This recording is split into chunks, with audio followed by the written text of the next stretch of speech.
من معين الجوف واكر النماره والوحوش مقبرة العراب والأمركة وذنابها حيث رميان السلب مكة بعت الجيوش والقبايل يعشقوا الموت دون ترابها. ما ذكرت الكاف وابطالها راسي يشوش يوم فزعتها تهيض قلوب احبابها. يا ردوا حضرنا يا موارد العطش في ميادين الكرامة تسوم رقابها. ردوا وجيوش التحالف على ظهر النعوش والعميل المرتزق ذاق من شبابها. في مواقف بيضت وجه من وجه بشوش عانقوا بالقيس مارب ودقوا بابها. الخلق يا بايع عرضك وعرضك بالقروش الجمايل ما تعانق سوى خطابها. بالثقة بالله والصبر كم طاحت عروش عامره بالظلم والسم بين نيابها. له بلاد الجوف تشهد لها تكنقوش في معين وفي براقش دليل انسابها.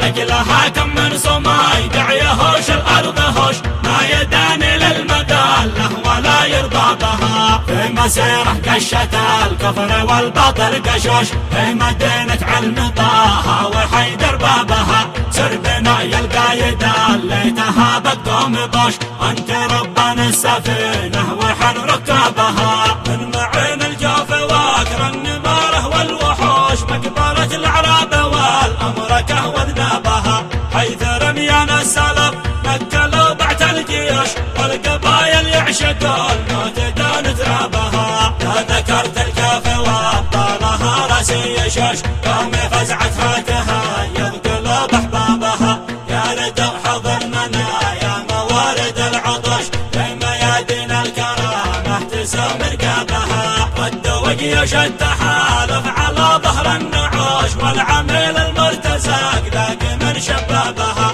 في مواقف بيضت وجه من وجه بشوش عانقوا بالقيس مارب ودقوا بابها. الخلق يا بايع عرضك وعرضك بالقروش الجمايل ما تعانق سوى خطابها.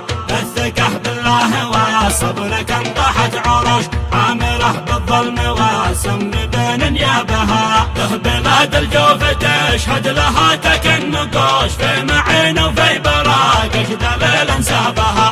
لجلها كم من صماي دعيهوش الارض هوش ما يداني للمذله ولا يرضى بها. في مسيره قشة الكفر والباطل قشوش في مدينة علم طه وحيدر بابها. سر بناي القايد ليتها بقوم بوش انت ربان السفينة وحن ركابها.